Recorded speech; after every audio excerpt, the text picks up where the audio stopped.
जहाँ तक भूमिका की बात है तो एनडीए में हमारी पार्टी मजबूती से है।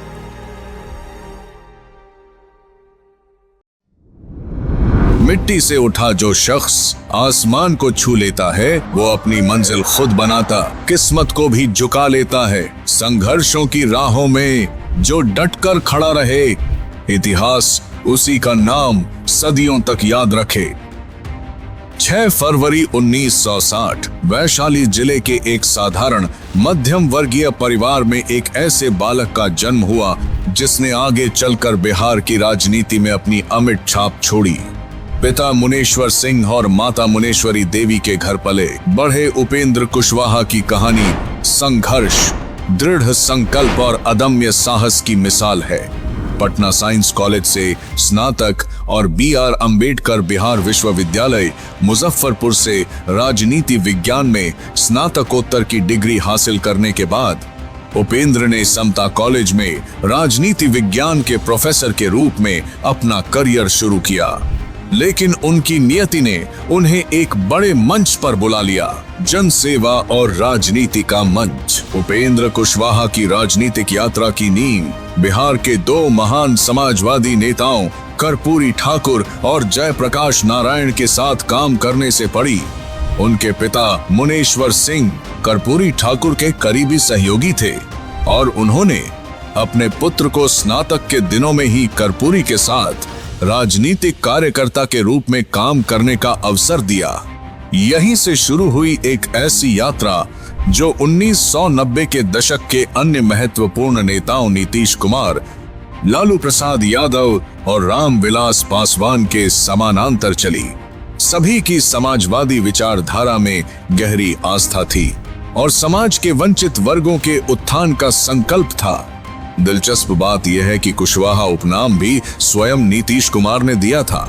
यह सामाजिक पहचान से जुड़ा निर्णय था और बिहार की सामाजिक राजनीतिक वास्तविकता को समझने का परिचायक भी था। इस निर्णय ने उन्हें अपने समुदाय के साथ गहरा जुड़ाव स्थापित करने में मदद की। 1985 में राजनीति में प्रवेश करने के बाद उपेंद्र कुशवाहा ने संगठनात्मक क्षमता का परिचय दिया। 1985 से 1988 युवा लोक दल के राज्य महासचिव के रूप में 3 वर्षों तक सेवा, 1988 से 1993 युवा जनता दल के राष्ट्रीय महासचिव के रूप में 5 वर्षों तक कार्य, 1994 से 2002 समता पार्टी के महासचिव के रूप में 8 वर्षों तक योगदान।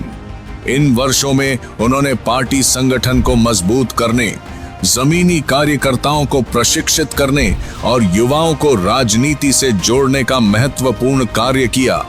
बिहार विधानसभा चुनाव 2000 में उपेंद्र कुशवाहा ने जंदाहा विधानसभा सीट से चुनाव जीतकर अपनी चुनावी राजनीति की शुरुआत की। समता पार्टी के टिकट पर लड़े इस चुनाव में उन्होंने 33.47% वोट हासिल किए। यह उनकी जन समर्थन की पहली बड़ी परीक्षा थी जिसमें वे सफल रहे। 2004 में सिर्फ एक बार के विधायक होने के बावजूद उपेंद्र कुशवाहा को बिहार विधानसभा में नेता प्रतिपक्ष की जिम्मेदारी दी गई, जिसे बखूबी निभाया। यह नीतीश कुमार का उन पर विश्वास और उनकी राजनीतिक क्षमता की पहचान का प्रमाण था। इतनी कम उम्र में इतनी बड़ी जिम्मेदारी मिलना उनके नेतृत्व कौशल की स्वीकार्यता थी।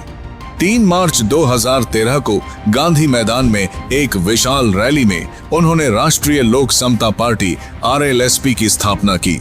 यह उनके राजनीतिक करियर का एक महत्वपूर्ण मोड़ था, स्वतंत्र राजनीतिक पहचान बनाने का साहसिक कदम। 2014 के लोकसभा चुनाव में RLSP ने NDA के साथ गठबंधन किया। उपेंद्र कुशवाहा काराकाट लोकसभा निर्वाचन क्षेत्र से विजयी हुए और उन्हें मानव संसाधन विकास विभाग में राज्य मंत्री नियुक्त किया गया। केंद्रीय मंत्री के रूप में उनके प्रमुख योगदान देश भर में कई केंद्रीय विद्यालयों को मंजूरी दी, बिहार में 2 नए केंद्रीय विद्यालयों की स्थापना की, शिक्षा की गुणवत्ता में सुधार के लिए व्यापक योजनाओं पर कार्य किया। ग्रामीण क्षेत्रों में गुणवत्तापूर्ण शिक्षा की उपलब्धता बढ़ाने पर जोर दिया। उन्होंने साहसपूर्वक उच्च न्यायपालिका में नियुक्ति की कॉलेजियम प्रणाली में सुधार का मुद्दा उठाया। प्रधानमंत्री नरेंद्र मोदी और राष्ट्रपति रामनाथ कोविंद की विनम्र शुरुआत को उदाहरण देते हुए उन्होंने प्रश्न उठाया कि समाज के वंचित वर्गों के लिए उच्च न्यायपालिका में अवसर सीमित क्यों है? देश के उच्चतम न्यायालय और उच्च न्यायालयों में जजों की बहाली में पारदर्शिता और योग्यता का समुचित मापदंड क्यों नहीं है?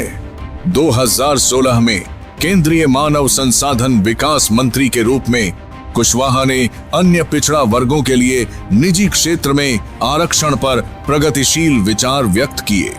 उन्होंने रेखांकित किया कि ओबीसी की अर्थव्यवस्था के प्रमुख क्षेत्रों में पर्याप्त प्रतिनिधित्व नहीं है और इस दिशा में कार्य की आवश्यकता है। 2019 में आरएलएसपी कार्यकर्ताओं ने कुशवाहा के नेतृत्व में शैक्षणिक सुधारों की मांग को लेकर बिहार के राजभवन की ओर मार्च किया। यह शिक्षा के प्रति उनकी प्रतिबद्धता का प्रत्यक्ष प्रमाण था।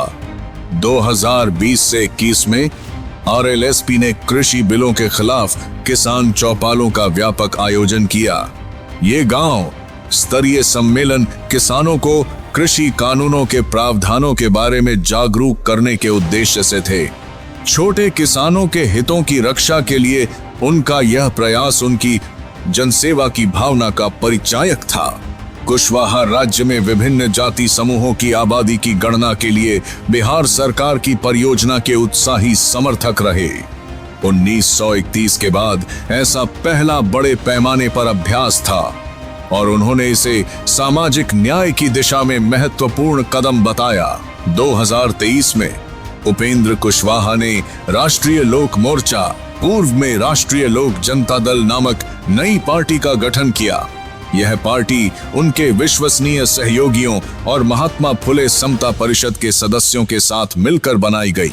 राष्ट्रीय लोक मोर्चा के गठन के तुरंत बाद कुशवाहा ने विरासत बचाओ नमन यात्रा की शुरुआत की, एक राज्यव्यापी दौरा जिसमें बिहार के महत्वपूर्ण स्थान शामिल थे।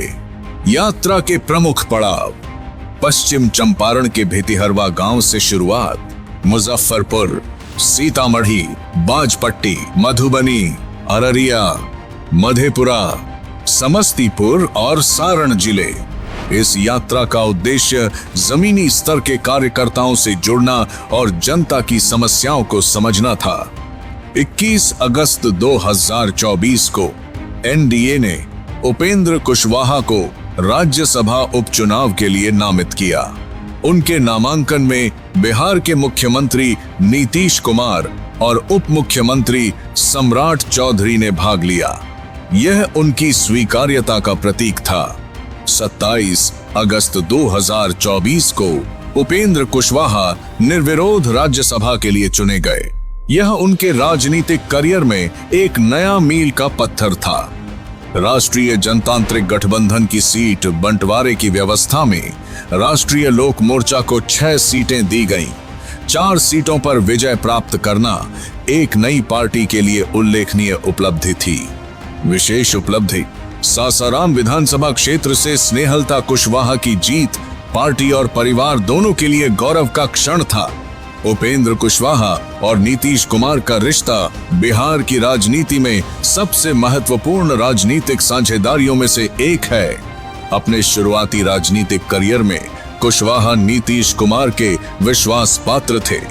नीतीश ने उन्हें बिहार विधानसभा में विपक्ष का नेता बनाया। यह उनकी कार्य क्षमता में अटूट विश्वास का प्रमाण था। 3 दशकों की राजनीतिक यात्रा में दोनों नेताओं ने परिस्थितियों के अनुसार राजनीतिक निर्णय लिए। 2021 में पुनः साथ आना और वर्तमान में एनडीए के सहयोगी के रूप में काम करना उनकी राजनीतिक परिपक्वता और बिहार के विकास के प्रति समर्पण को दर्शाता है। कुशवाहा ने 1930 के दशक में बने त्रिवेणी संघ की विरासत को आगे बढ़ाने का संकल्प लिया। यह संगठन यादव, कुर्मी और कुशवाहा समुदायों की एकता का प्रतीक था। उन्होंने लगातार ओबीसी समुदायों के राजनीतिक और सामाजिक अधिकारों की वकालत की।